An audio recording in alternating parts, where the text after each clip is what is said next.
Halo sobat, jaga kesehatan dan tetap semangat. Pernah nggak, ketika kita tersenyum pada seseorang, tapi dia malah cuek? Atau kita dianggap aneh, bahkan dikira kurang waras? Atau kita dikira malah menghina? Atau lebih beruntungnya, pernahkah senyum kita membuat mereka terpesona, dan berlanjut hubungan menjadi lebih hangat dan mesra? Tunggu dulu. Ada kalanya kita harus tersenyum, dan kadangkala kita harus tahan senyum itu. Lah terus gimana? Bingung? Nah, kapokmu kapan?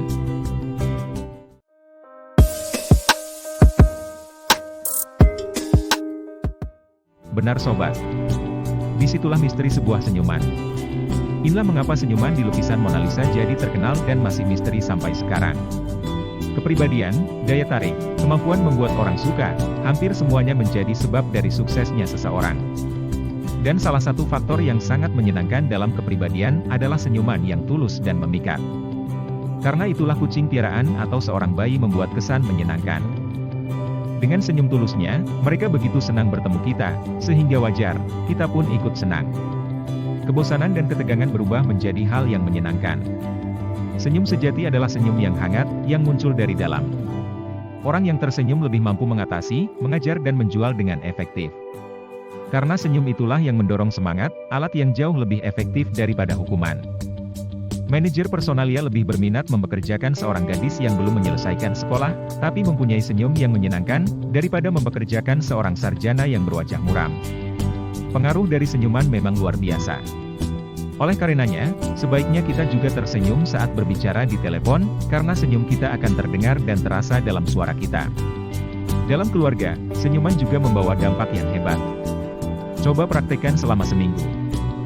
Esok pagi, ketika kita menyisir rambut, pandang wajah kita di cermin, dan katakan, saya akan menghapus kesuraman saya hari ini.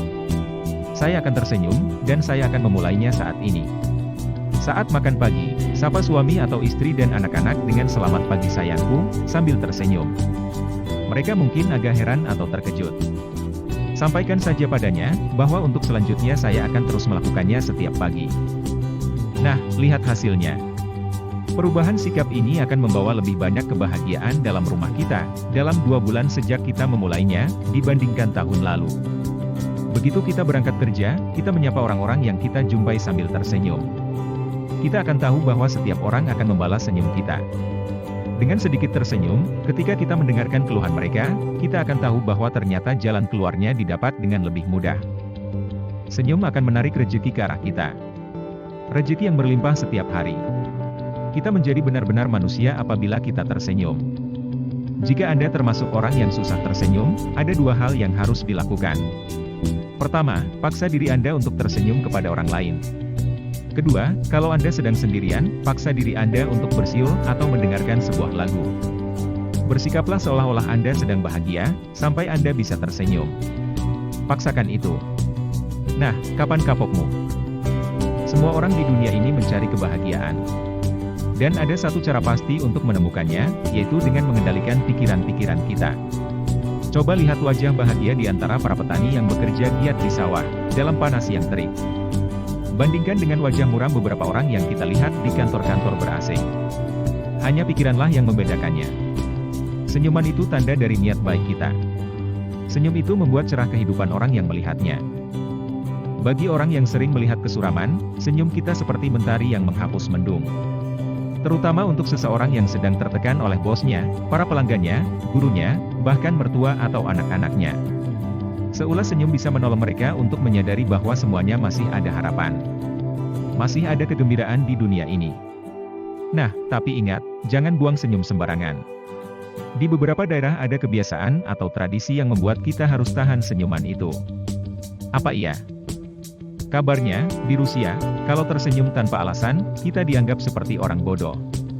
Orang Rusia hampir nggak pernah tersenyum pada siapapun, kecuali sudah kenal, atau ke orang yang disukai saja. Pelayan toko pun tidak perlu tersenyum ke pelanggan. Di sana sudah dianggap wajar. Di Norwegia juga begitu. Jika kita tersenyum ke orang yang tak dikenal, kita dianggap mabuk, bahkan dianggap kurang waras. Nah loh.